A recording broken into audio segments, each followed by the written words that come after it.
എല്ലാവർക്കും നമസ്കാരം. ഇന്ന് ഞാൻ ഉണ്ടാക്കാൻ പോകുന്നത് 2 ഉരുളക്കിഴങ്ങ് വെച്ചിട്ട് സിമ്പിളായിട്ടുള്ള ഒരു കറിയാണ്. ഇതിന് ആദ്യം തന്നെ നമുക്ക് ഉരുളക്കിഴങ്ങ് ഉപ്പിട്ട് വേവിച്ച് കഷ്ണങ്ങളാക്കി മാറ്റി വെക്കാം. പിന്നെ വേണ്ടത് സവാളയാണ്. 2-3 വെളുത്തുള്ളിയും കുറച്ച് പച്ചമുളകും ഒരു ചെറിയ കഷ്ണം ഇഞ്ചിയും കൂടി ചതച്ച് വെച്ചിട്ടുണ്ട്. ഒരു പാനിൽ എണ്ണ ഒഴിച്ചിട്ട് നമുക്ക് ആദ്യം സവാള ഒന്ന് വഴറ്റിയെടുക്കാം. ഞാൻ കാന്താരി മുളകാണ് ഈ ഒരു കറിക്ക് എടുത്തിരിക്കുന്നത്, പഴുത്ത കാന്താരി മുളക്. കാന്താരി മുളകാകുമ്പോൾ ഒരു ടേസ്റ്റിനൊരു വ്യത്യാസം തന്നെയാണ്. നമുക്ക് ആദ്യം സവാളയൊന്ന് നന്നായിട്ട് വഴറ്റിയെടുക്കാം. പകുതി വഴന്ന് വരുമ്പോഴാണ് നമ്മൾ പച്ചമുളകും ചതച്ചത് ഇതിലേക്ക് ചേർത്ത് കൊടുക്കുന്നത്. പച്ചമുളക് കൂടിയിട്ട് കഴിഞ്ഞ് നന്നായിട്ടൊന്ന് വാടി വരുമ്പോൾ 2-3 കാഷ്യൂനട്ടും കൂടി ഇതിൽ ഇട്ട് കൊടുക്കണം.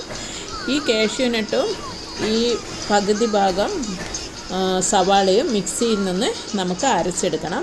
ബാക്കി ഭാഗത്തിൽ ഒരു പിഞ്ച് മൈദ ചേർത്ത് നന്നായി ഒന്ന് ഇളക്കി കൊടുക്കുക. ഇതൊരു കുറുകിയ ചാറുള്ള കറിയാണ്, അതിനു വേണ്ടിയാണ് നമ്മൾ ഇത്തിരി മൈദ ചേർത്ത് കൊടുക്കുന്നത്.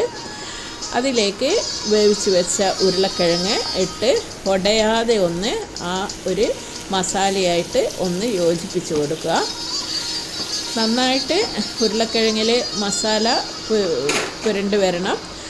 ഉരുളക്കിഴങ്ങ് പൊട്ടിപ്പോവാതെ ശ്രദ്ധിക്കണം.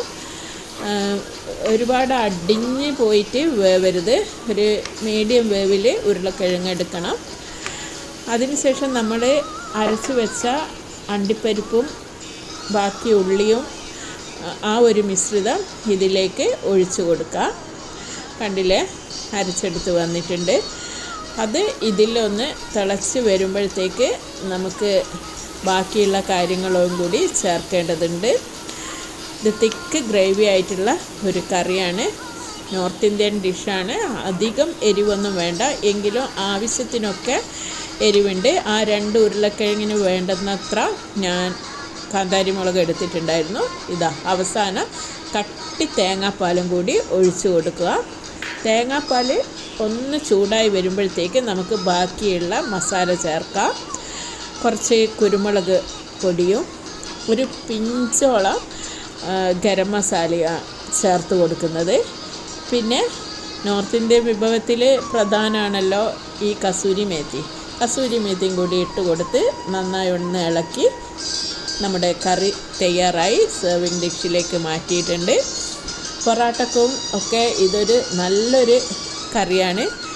എല്ലാവരും ഈ രീതിക്കൊന്ന് ഉണ്ടാക്കി നോക്കണം. വളരെ എളുപ്പത്തിൽ ഉണ്ടാക്കിയെടുക്കാം. ആവശ്യത്തിനുള്ള എരിവൊക്കെ ഉള്ള ഒരു കറി ആണ്. തീർച്ചയായിട്ടും എല്ലാവരും ഒന്ന് ട്രൈ ചെയ്യണേ. Thank you.